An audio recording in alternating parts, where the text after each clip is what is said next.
सुधीर चौधरी, अमीश देवगन और अमन चोपड़ा। दोबारा से सुनिए, सुधीर चौधरी, अमीश देवगन और अमन चोपड़ा, इन तीनों ने अपने अलग अलग टीवी कार्यक्रमों के जरिए जिस तरह से नफरत फैलाने का काम किया और एक खास केस को लेकर के मुसलमानों को बड़े तबके पर बदनाम करने का या मुसलमानों के खिलाफ नफरत परोसने का जो काम किया, इसको लेकर के अब इन पर तगड़ी कार्रवाई हुई है, तगड़ा एक्शन इन पर लिया गया है, भारी जुर्माना इनके ऊपर ठोका गया है और इसके साथ साथ इनके जो नफरती वीडियो हैं वो भी इनको डिलीट करने पड़ेंगे। मैं दिखाऊंगा आपको एक एक करके इन्होंने किस तरह से अपने टीवी कार्यक्रमों के अंदर नफरत परोसने का काम किया और किस तरह से एक केस को आधार बना करके पूरे समुदाय को, मुसलमानों को टारगेट करने का काम किया और इसीलिए इनके नफरती वीडियो डिलीट करने का फरमान जारी हो चुका है। ये अमीश देवगन का आप देखिए, अमीश देवगन का एक शो का एक ये जो थंबनेल हम लोग बोलते हैं, आप पोस्टर समझ लीजिए इसको, वीडियो के बाहर जो पोस्टर आप देखते हैं वो लव जिहाद कितने जिल्लाद, लव जिहाद कितने जिल्लाद। और इस कार्यक्रम के अंदर इसने निशाना साधा एक समुदाय के ऊपर, एक धर्म के ऊपर, और इसको लेकर के इसके ऊपर अब शिकंजा कस गया है। एक और शो देखिए अमन चोपड़ा का, अमन चोपड़ा का एक शो देखिए जिसमें लिखा है ऊपर, लव का नाम जिहाद का काम फिर काम तमाम।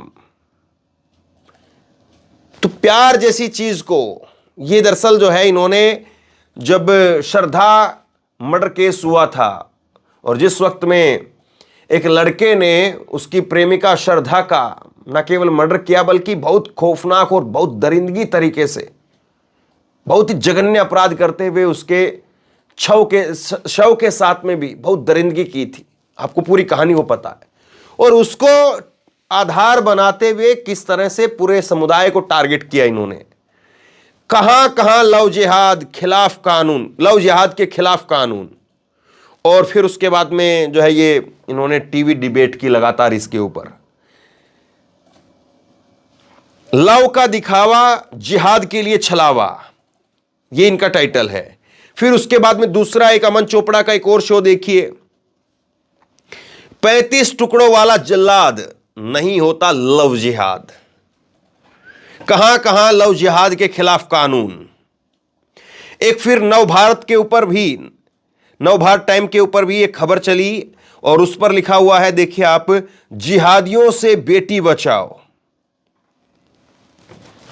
और किस तरह से जो है इन्होंने शो किए, ये उसका भी एक शो जो है वो टारगेट में है।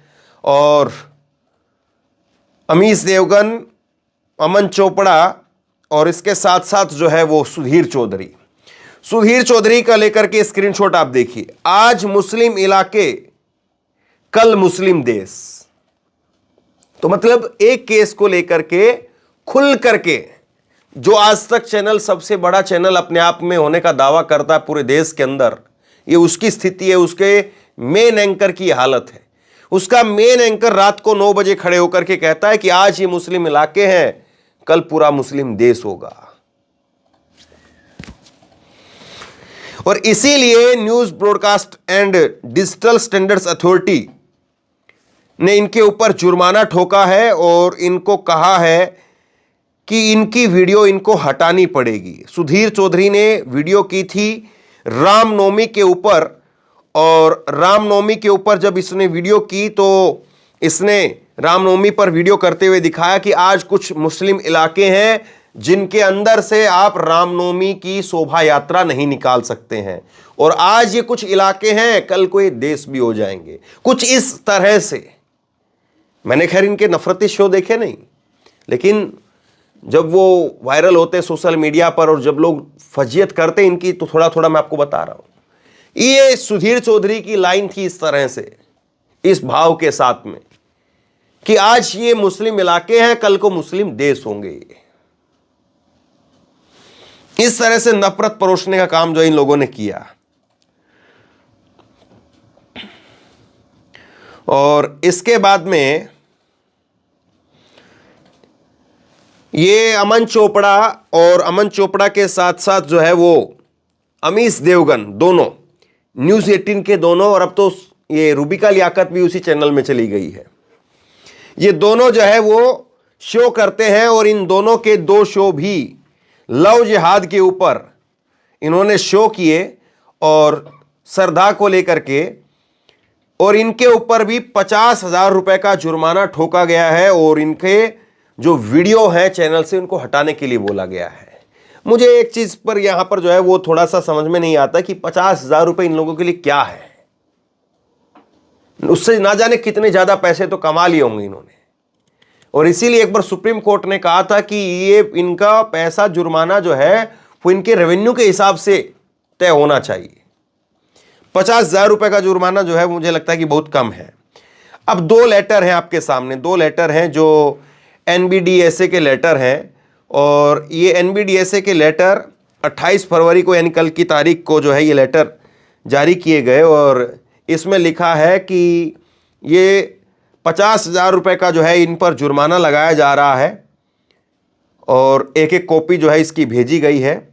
और ये दूसरा लेटर जो है वो आप देखेंगे तो इसके अंदर दिखाया गया है कि ये NBDSA जो अथॉरिटी है उसकी तरफ से ये ऑब्जर्व किया गया है कि एंकर जो कंडक्ट कर रहे थे डिबेट लव जिहाद के ऊपर, उनका जो तरीका था और जिस तरह से उन्होंने पेंट और टारगेट करने का काम किया है एंटायर कम्युनिटी को, पूरे समुदाय को जो है पेंट करने का काम किया, यानी पूरे समुदाय पर पलीता लगाने की कोशिश जो इन्होंने की है। और ये ब्लेम करने के लिए मर्डर और वॉयलेंस के लिए, मतलब कि इन्होंने एक शो के जरिए पूरे समुदाय को टारगेट करने की कोशिश की, पूरे समुदाय को पेंट करने की कोशिश की, ये इनकी तरफ से कहा गया है। और इसमें जो है वो लव जिहाद फाइल्स इन लोगों ने चलाई, लव जिहाद के नाम से शो किए। और सबसे नीचे आप देखेंगे, सबसे नीचे वाले पैरे में तो ये इसमें जो है वो एंकर ने ये इसमें शो किए हैं, कुछ लाइनें जो हैं इसमें कोट की गई है, उन्हीं की जो ये नफरती एंकर हैं इनकी लाइनें हैं। 35 टुकड़ों वाला जल्लाद नहीं होता लव जिहाद से कैसे बचेंगे। तो ये जो लाइनें मैंने अभी आपको बताई है वो लाइनें यहाँ पर हैं, वो लाइनें लिखी गई हैं। तो अब सोचिए कि किस तरह से जो है वो इन लोगों ने नफ़रत फैलाने का काम किया, खुल करके नफ़रत फैलाई, और उस नफ़रत की वजह से आज लोग मुसलमानों को किस नज़र से देखते हैं, ये इन लोगों की फैलाई हुई नफ़रत का नतीजा है। ये चंद लोग हैं, ऐसे और लोग हैं इस कड़ी में न जाने कितने नाम आप ले सकते हैं। और इन नफ़रती एंकरों को कभी इस बात का जो है वो कभी एहसास तक नहीं होता है कि आप क्या कर रहे हैं देश के अंदर, और ये अपने आप को राष्ट्रवादी कहते हैं। सबसे बड़ी बात ये है कि अपने आप को राष्ट्रवादी कहते हैं लोग। और जिस तरह से ये पहली बार नहीं इनके ऊपर जो फटकार पड़ी है, लेकिन सुधरने का नाम नहीं है। पहली बार नहीं है कि इन पर कोई फटकार पड़ी है, लेकिन ये सुधरने का नाम नहीं लेंगे। और वो वीडियो जो है मैं आप दोबारा से, एक तो कॉपीराइट की वजह से आपको नहीं दिखा रहा हूं, और दूसरा खुद जो है वो अब अथॉरिटी कह रही कि इनके वीडियो को डिलीट करना चाहिए। तो दोबारा से उस नफरत को देख करके या उस गंदगी को देख करके जो है वो ठीक नहीं होगा, इसलिए वो नफरत मैं आपको नहीं दिखा रहा हूं। लेकिन सोचिए जरा किस तरह से नफरत फैलाई गई, कितने बड़े पैमाने पर नफरत फैलाने का काम हुआ। और ये वो लोग हैं जो सरकार के बिल्कुल एक तरह से आप कह सकते हैं कि करीबी खासम खास। तो ऐसे लोगों के ऊपर कार्रवाई कायदे से सबसे पहले जो है वो सरकार में बैठे लोगों को करनी चाहिए थी। और मत बोलिए कि इन लोगों ने क्या क्या कार्यक्रम चलाए हैं। राजस्थान में चुनाव से पहले जब कन्हैयालाल का मर्डर हुआ तो कन्हैयालाल को लेकर के किस तरह से शो किए गए। फिर उसके बाद में राजस्थान में एक शिव मंदिर बुलडोजर से ढाया गया, तो उसको लेकर के किस तरह से शो किए गए इन्होंने। तो एक पैटर्न है, जिस राज्य में सरकार अगर विपक्ष की होती है और उस राज्य में अगर चुनाव आने हैं तो उस राज्य में फिर ना जाने किस लेवल पर, किस हद तक और कहां तक जाकर के लोग नफरत फैलाते हैं। लेकिन कम से कम चलिए, कहीं पर तो सुनवाई हो रही है, कहीं पर तो जो है सुना जा रहा है, कहीं पर तो लिखा जा रहा है, कहीं पर तो बोला जा रहा है। और सबसे बड़ी बात यह है कि अब ये बिल्कुल उस जगह पर मेन स्ट्रीम में आकर के ये लोग बैठ गए हैं। अभी तक तो ये था कि ये अलग अलग चैनल में थे या उन चैनलों में थे जिनकी व्यूअरशिप ज्यादा नहीं थी, लेकिन ये अब एक ऐसी जगह पर ला करके बैठा दिए गए हैं सभी के सभी लोग जिनकी अच्छी खासी एक व्यूअरशिप है, जो दावा करते हैं कि सबसे बड़े चैनल है। मैं देख रहा था सोशल मीडिया पर कई लोग लिख रहे थे, कई वरिष्ठ पत्रकार लिख रहे हैं कि वो चैनल है ये जहां से उन्होंने अपनी शुरुआत की थी। आज तक चैनल के बारे में कह रहे हैं कि ऐसे ये वो चैनल है जहां से उन्होंने अपनी पत्रकारिता की शुरुआत की थी, वहीं पर पढ़ना जो है वो सीखा, वहीं पर लिखना सीखा, वहीं पर बोलना सीखा, और वहां आज उस संस्थान के अंदर, उस चैनल में आज ऐसे ऐसे लोगों को ला करके बैठा दिया गया है। उनका सर भी शर्म से झुक रहा है। ये वो लोग हैं और ये सरकार की सिक्योरिटी में चलते हैं। इतनी नफरत फैलाने के बाद सरकार की सिक्योरिटी भी इनको मिली हुई है। जहां सरकार के 4 डंडे इन लोगों को मिलने चाहिए थे, वहां पर सरकार इनको सिक्योरिटी देकर के बैठी हुई है। और ये अमन चोपड़ा ने किस तरह से जो है वो राजस्थान में चुनाव से पहले नफरती शो किए, और उसको लेकर के जब पुलिस पहुंची इसके घर पर एफआईआर दर्ज हुई, लेकिन ये लोग बाज नहीं आते हैं। और अब भी चुनाव है, और चुनाव में अब ये जो फरवरी आज खत्म हो गया है, मार्च, अप्रैल और मई जो 3 महीने का समय है, इस 3 महीने में ना जाने क्या क्या अभी देखना बाकी है। लेकिन कम से कम एक अच्छी चीज माननी चाहिए कि चुनाव से पहले इस तरह से जो खबर निकल करके आई है, शायद इन लोगों के ऊपर कुछ अंकुश लगे, शायद इन लोगों के ऊपर कुछ लगाम लगे, शायद इन लोगों के जो चैनलों के जो हेड हैं वो ये सोचे कि देखिए क्या नफरत आप लोग फैला रहे हैं। तो ये बड़ी बात है। बहरहाल शेयर कीजिए आप लोग, इस खबर को लोगों तक पहुंचाइए ताकि लोगों को पता चले कि मुसलमानों के नाम पर जो नफरत फैलाई गई है, मुसलमानों के नाम पर जो लोगों के दिलो दिमाग में जो जहर परोसा गया है, भरा गया है, उन लोगों के ऊपर आज कार्रवाई हो रही है। तो क्या वो लोग जो इन चैनलों की स्क्रीनशॉट दिखा करके या इन चैनलों की खबरें दिखा करके लोगों से नफरत करते हैं, अपने ही देश में अपने ही नागरिकों से नफरत करने का काम करते हैं, वो आज अपने आप से और उन लोगों से माफी मांगेंगे?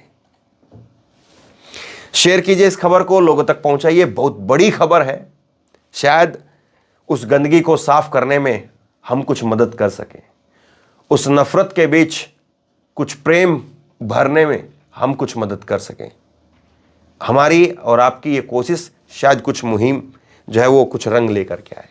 शेयर कीजिए और इसी तरह की तमाम खबरों के लिए ऑनलाइन न्यूज़ इंडिया को सब्सक्राइब कीजिए, साथ में जो बेल आइकन है घंटी उसको जरूर दबाइए, ताकि जैसे ही कोई खबर अपलोड करें उसकी नोटिफिकेशन सीधे सबसे पहले आपको मिल सके। अगर ये वीडियो फेसबुक पर देख रहे हैं तो फेसबुक पर हमारे पेज को लाइक कीजिए, फॉलो कीजिए और इस खबर को शेयर कीजिए। आपका बहुत बहुत धन्यवाद।